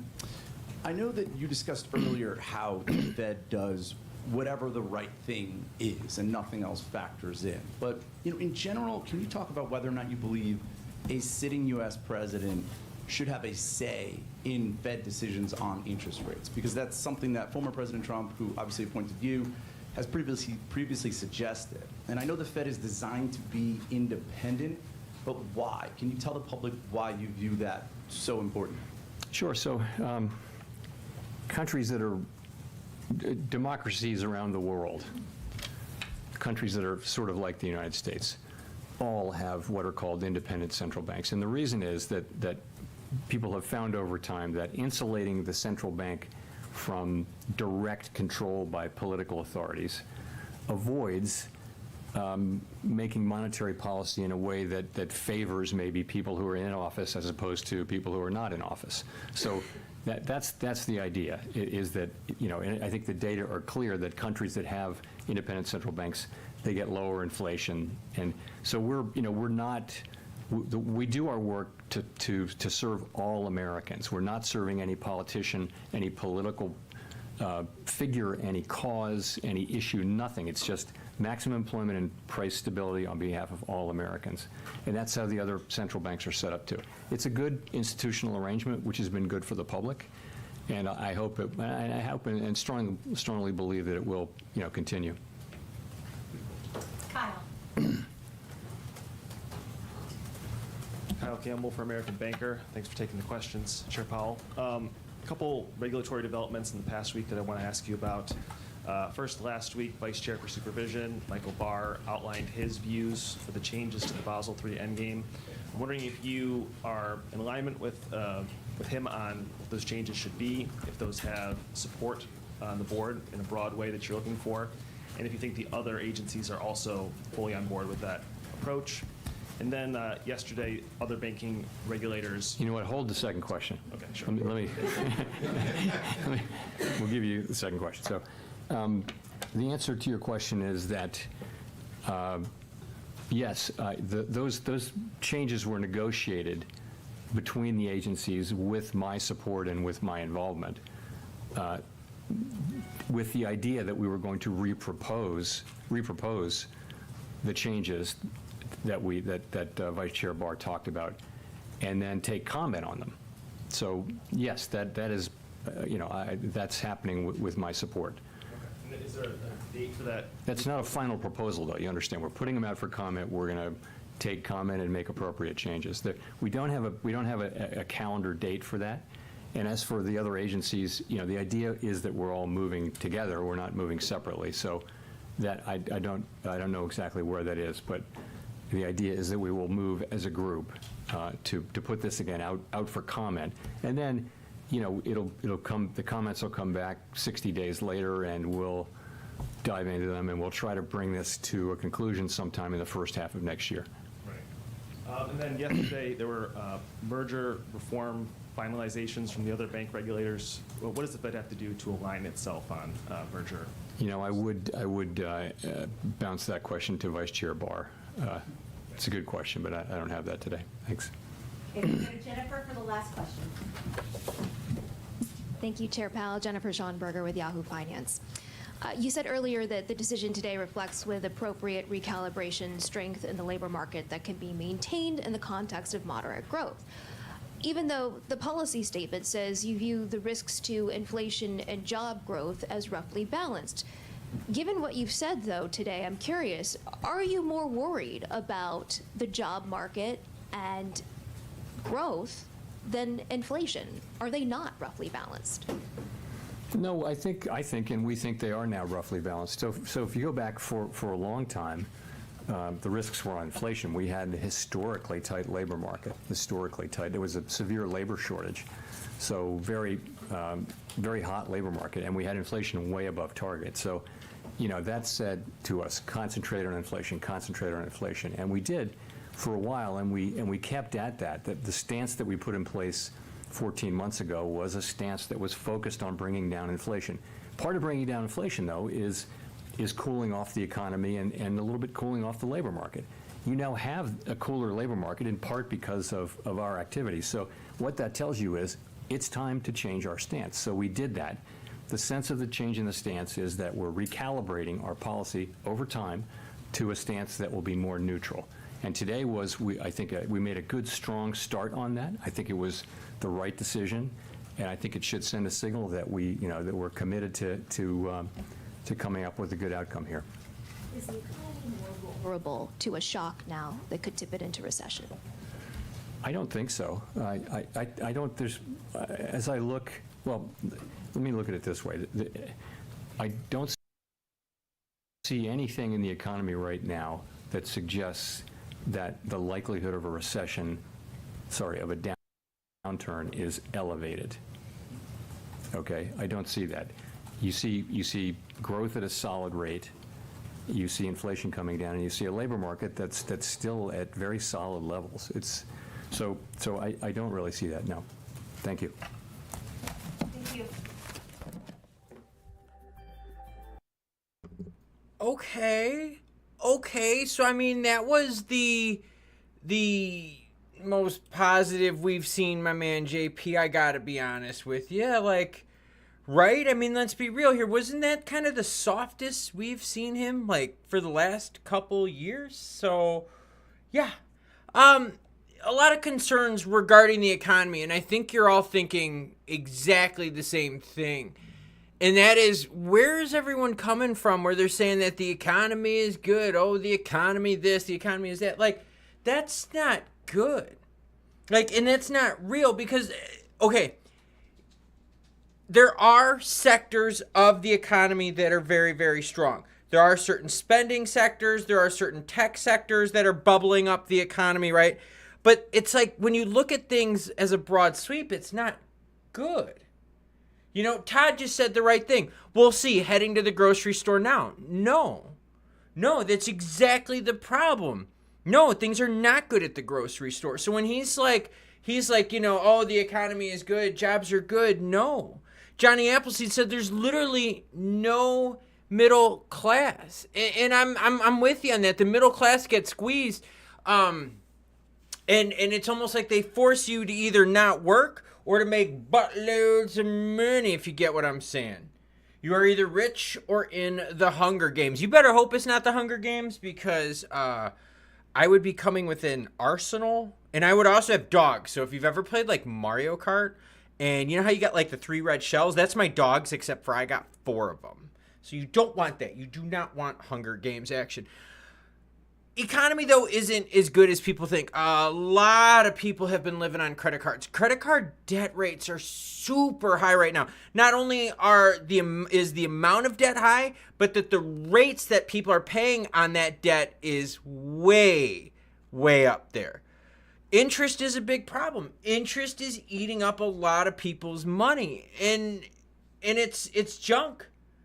And it's definitely junk. And a lot of people out there are dealing with debt, not just living paycheck to paycheck, but they're living minimum payment to minimum payment. And that's not healthy at all. So, just throwing it out there. Tyler says $90K a year struggling paycheck to paycheck. Yeah, because when you look at it, housing is expensive. You want to buy a car, that's expensive. Things always come up, maybe you put it on your credit card or something like that. That's expensive. Dude, interest is just eating up so much money out there. Tyler says auto loans with good credit at 9.5%. Yeah, if you could get auto loans low 8s, upper 7s, you're in the top tier for that action right there. That one guy has a good one. 100K is the new 50K and 250 is the new 100. Totally true, man. Totally true. It's something where I think a lot of these elites, and let's be real here, okay? I thought Jerome did a really good job today. All right? Just throwing it out there. I think Jerome did a really, really good job today. But I think what's really hard for Jerome and a lot of others out there is they're elites. They don't have those same struggles that the everyday person has. So their interaction with the everyday person comes from these reports. So when they're sitting here and they're looking at these reports and they're like, oh, okay, I like it. It's just numbers to them. They don't feel the actual pain. You know, like for them, milk going up another $1 doesn't hurt the Powell family. You know, if a dozen eggs goes up to like $4 or $5, the Powell family is like, oh, we got to cut back. No, they're cool with it. And so that's part of the problem with the perception here is it's very hard for these people to have the perception of the public. And so what they do is they rely on reports. So just something to throw out there. It is a lot about perception and reality and the elites being so far removed from that reality. No tax on OnlyFans. I like it, man. I like it. Break Tech Solution says, we are free humans on this planet and have to pay to stay. This is not how it works. We should all be entitled to everything as created on this planet. I would also be a big fan, to add to that, of the bartering system. I would love to see more bartering going on. Because then it's about skills and resources. And if you have skills and resources, then you really become valuable. Because you could barter for that stuff. So I just thought that, you know what I mean? Like, there are some problems, there are some gaps, there are some discrepancies. I just don't think things are as good as he's painting them when he says, like, the job market's good, the labor market's good. There is some softness in the labor market. There really, really is some softness there. And part of this softness is going to be people parking money on the sidelines because they know the Fed rate fund is going down.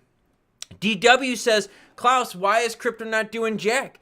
Crypto wants always the most bullish expectation, right? Do you know why crypto does literally next to nothing? Because every tard card out there is calling for $300 XRP, you know, $5 million ETH and stupid crap like that.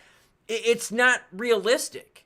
And this is the first rate cut. One rate cut doesn't fix things. This is going to take quite a few cuts, everyone. And I think you have to start thinking about that, because what are you doing? If retail's not buying because we're sitting here going, yo, we've spent our bags. Why would we buy more XRP if XRP is stuck at 57 cents? Retail is kind of running out of money. And that's a big problem. And retail's running out of money because the interest we've talked about is just high on everything. So now that we're getting the rate cuts, we're going to start getting some relief. But that relief does take time. This doesn't happen overnight. You're not going to get like overnight boom moon action. That's just not how it works. You know? So got to be realistic with the news. But the good news is yes, there are some things that are a bit more green here up on the screen. I like that. I like that a lot. Gold's been playing a little crazy here. Let's take a quick refresh of the old gold charterinos here for everyone. Gold, look at this move. Crazy people taking the profits at all-time highs. 26.27 on the hit right there. Patrick Dalton, XLM to 500. No, and that's the problem. We can't keep making up this weird stuff. And I know, Patrick, you're just giving me a hard time. Chad says, 2 things needed for XRP, October 7th and regulation. Now, remember, everyone, I've been out there telling you for the last couple years you're not going to get regs. I watched the first several hearings, right, regarding crypto in the new administration, and I was like, yo, this ain't going to happen, and we're not going to get regs this year. We can't even get stablecoin regs. Seriously, stablecoin regs are going to be the first thing we get, man. That's going to be the first thing we get is stablecoin regs. And we might not even get those until later in 2025, maybe early 2026. Gold is always a winner. Love it. Love it.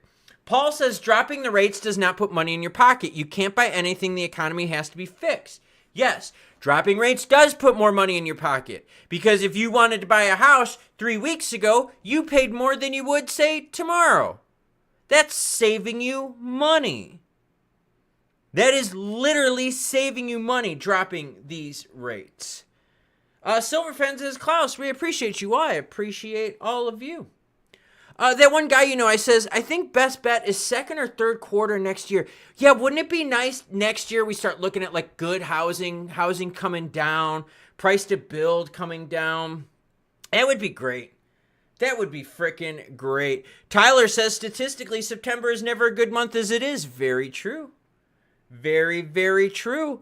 How many of you are going to be starting an OF account out there to buy more crypto, to buy more eggs, to buy more Pokemon?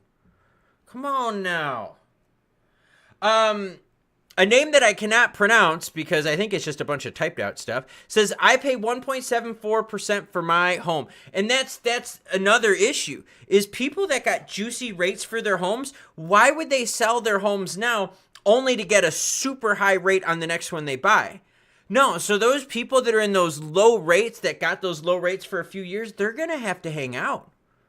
They're going to hang out and they're going to be like, look, we're going to wait for rates to come down or home prices to come down because otherwise it's not worth us to put so much into it. Oh, that's the deal. It's Dutch. Thank you. I seriously have no idea how to pronounce that Tony Beats. He's Dutch, isn't he? Or no, he's a Viking. Yeah, sorry. I think he's Norwegian or something like that. That's Dutch rates. Yeah. Klaus, I got a BMW, no need for a Lambo. I like it.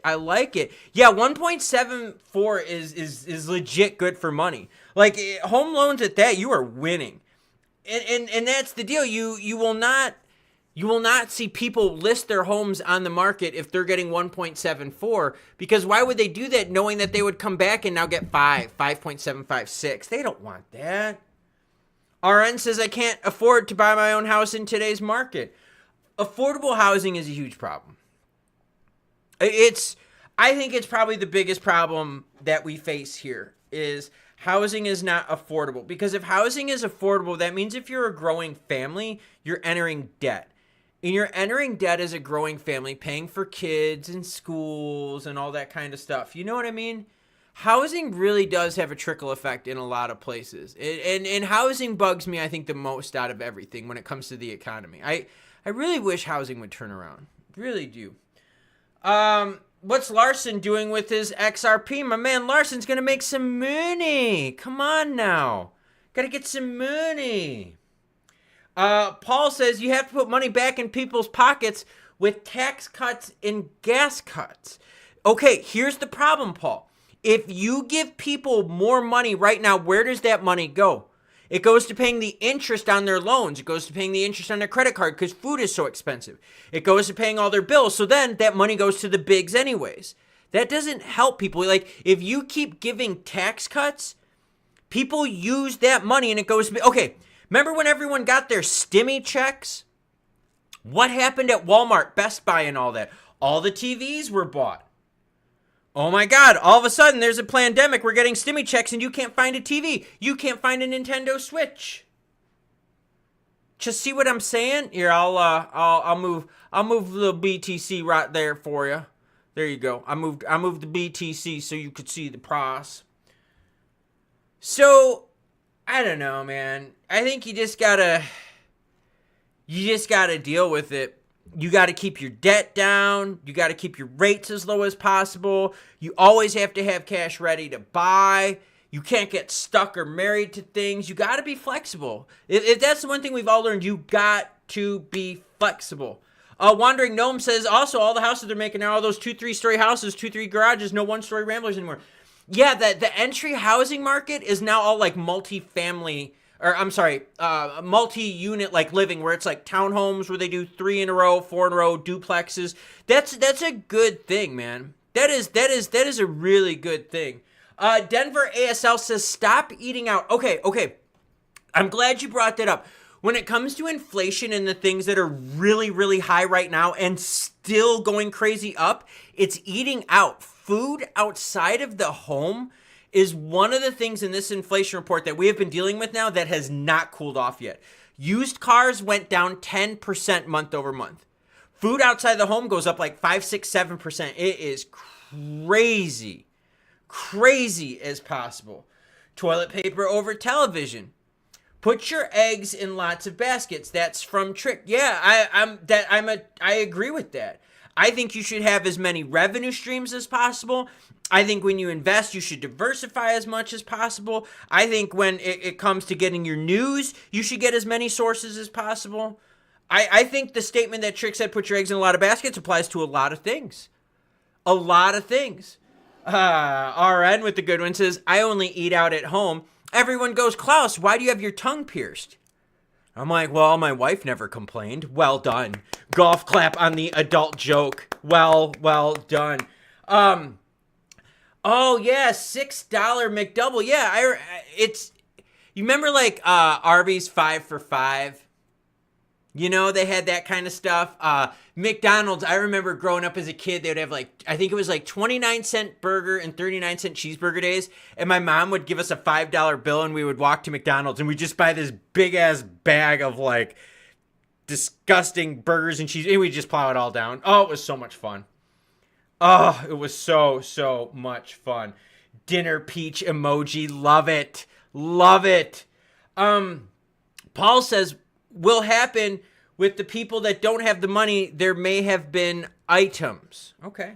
2 can dine for $5.99. Spread the cash, but yeah, stick to this channel. Well done. I like that. Dude, I don't know, man. Like, it was really different. Remember when Taco Bell was cheap? I remember all the days of like street racing and motorcycle racing. And I used to do a lot of fun stuff like that. We would always do like Taco Bell or White Castle, right? After we were done racing. Dude, when it's like 2 a.m. and you're like totally wiped out and you've been just dragging up and down the street, where do you go? You go to White Castle, right?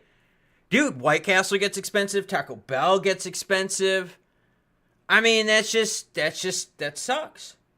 Even Walmart is expensive with a lot of stuff. I mean, food prices even at Walmart, even at Aldi's is expensive. And Aldi's is, for those of you that do not live in the United States, Aldi's is on the budget end on our side, where I know Aldi's in Germany is like really, really nice. So it is a little different. Aldi's is a cheaper one for us, and it's still expensive. Taco Bell was cheap. I'm serious, man.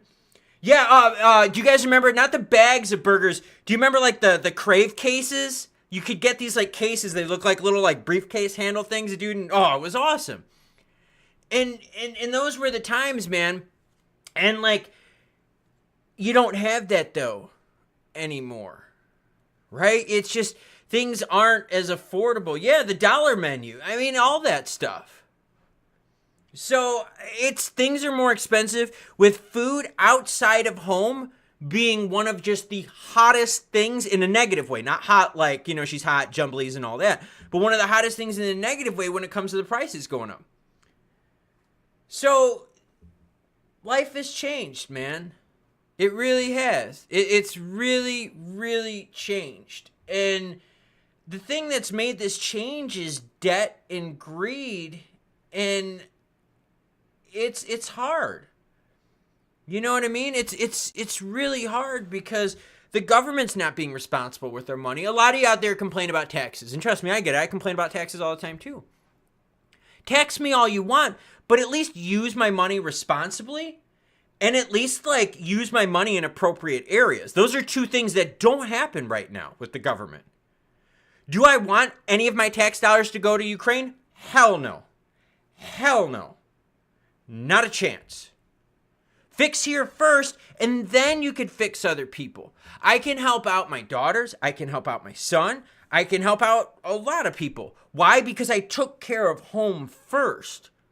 You don't want to like leverage yourself to where now you're taking care of someone and you're on risky ground. That's horrible. Peace out, Girl Scout. Way to go, Denver. Thank you for watching. Retail got too involved. Nothing burger. The problem with retail is that retail just expects moon all the time, dude.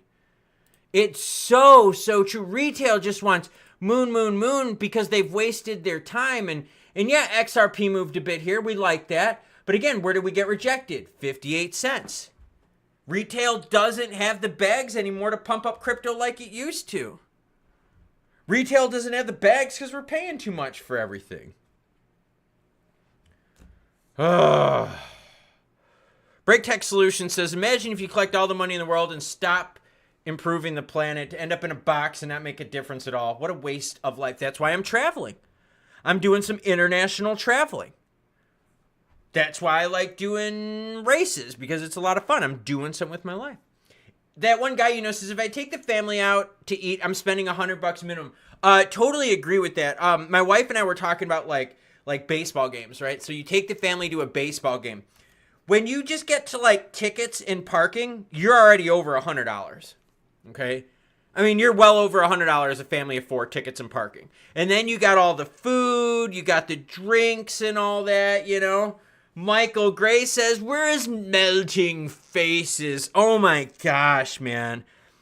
I got so tired of that. Every video was a thumbnail of melting face this, melting face that. It's like, oh, gosh, how annoying. How can you say melting faces as the Fed is keeping rates high, making them higher, and the economy and everything is starting to get weaker? How can people say that? I know how they can say it, because they're trying to screw you.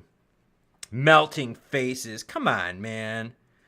Come on now. Seriously, if a channel says melting faces, you just got to move on. Because the only thing melting right now are the hips of men from Hezbollah, because their pagers blew up on them. Gosh. Mr. Arnold says 100% right about Ukraine. Imagine fixing a random guy's roof while the ceiling in your kid's room is leaking. That's awesome analogy, man. Dude. Well done. That was freaking cool. That was way legit. You got to take care of home first before you help out other people. The whole thing that I'm saying is I'm helping out my kids. My daughter moved back in because I can, because I took care of home first. And I think that's the big important thing. We don't mind helping out other countries. I don't mind that at all, but you gotta fix home first.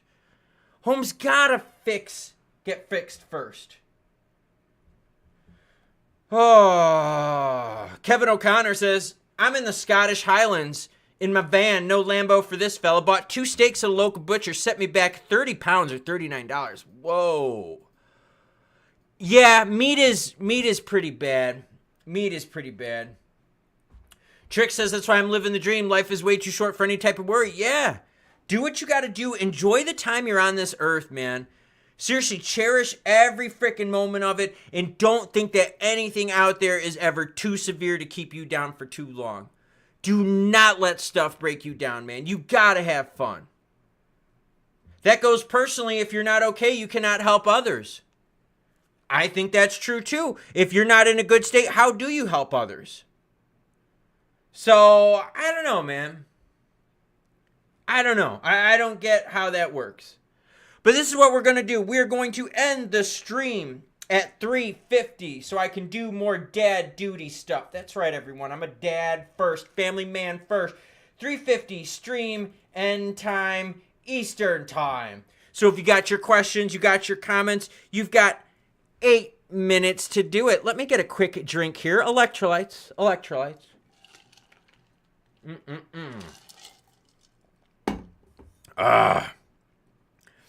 Tyler Yetzer says, hate to say it, but crypto's going to be less of a retail game and more institutionalized.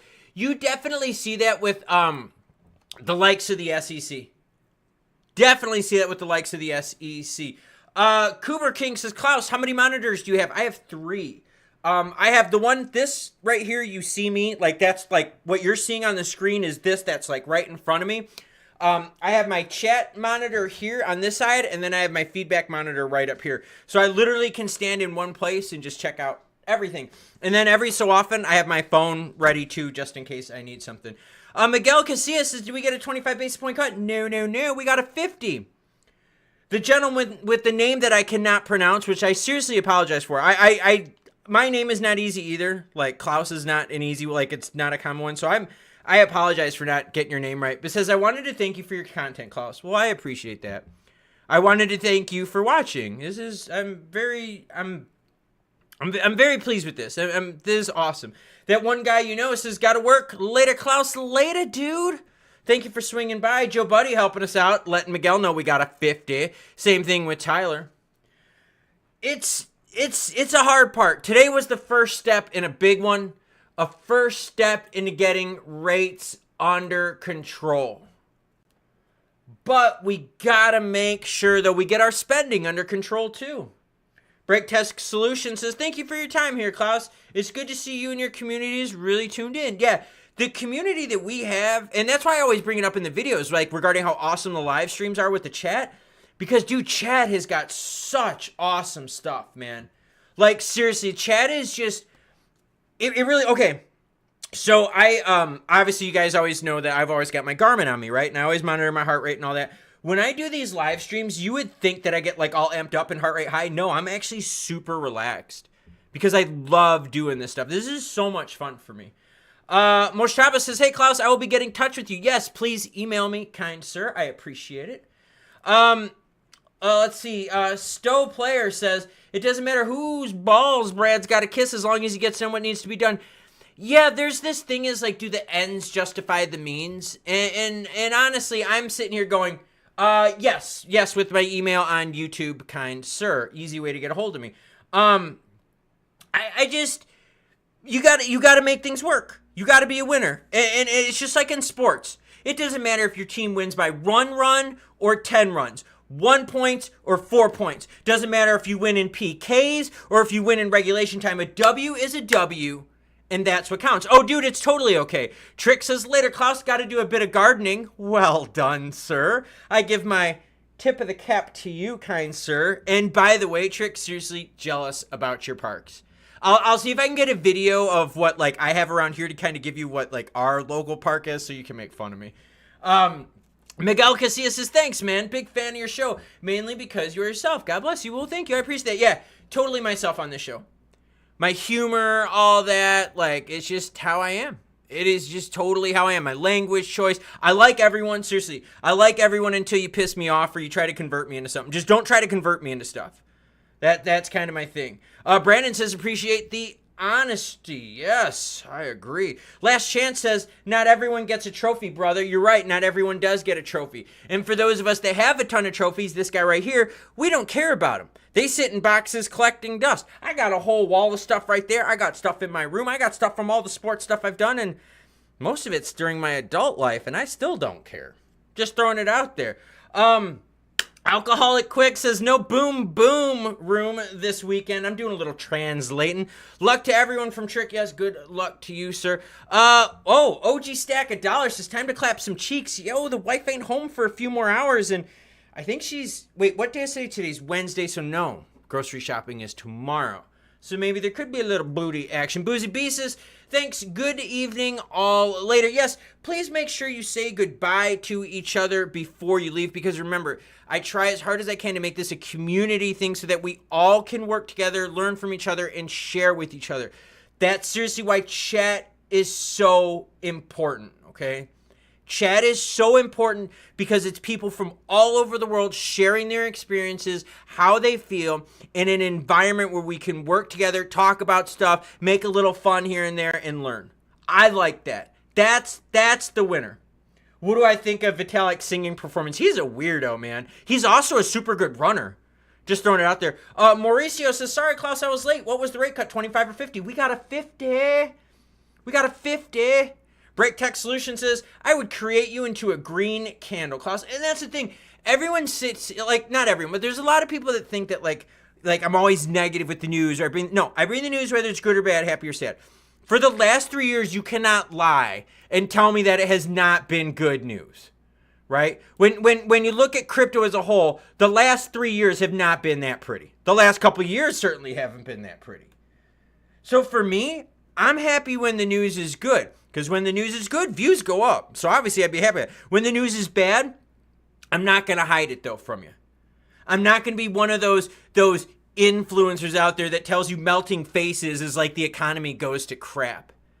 No, I gotta stand, and I gotta stand by my laurels and say I bring it to you whether it's good or bad. Hopefully you like me either way. Unknown Scorpion says, it's National Cheeseburger Day. Break Tech loves the color green. I love purple, by the way. John Page says, morning, Klaus. Great news for you all. Yes, the 50 basis point cut is awesome. Thanks, Klaus. To remember to vote for the directator, not the dictator. God, this is awesome. Krishna says, Klaus has been the only realistic person in this space. I appreciate the compliment. I just hope that more people are getting out of the hype train and getting into like the real news. I really, like, my hope, my vision for the crypto space is that the crypto space comes legitimate just like the stock market space. You don't have all sorts of stupid stuff and fake articles and no, like, I really do hope it comes down. Like, I really do. Succinct Factuality says, Klaus, since I've watched you, I swear, you look more like John Berthal. I would throw a Punisher shirt on you and call you Frank Castle.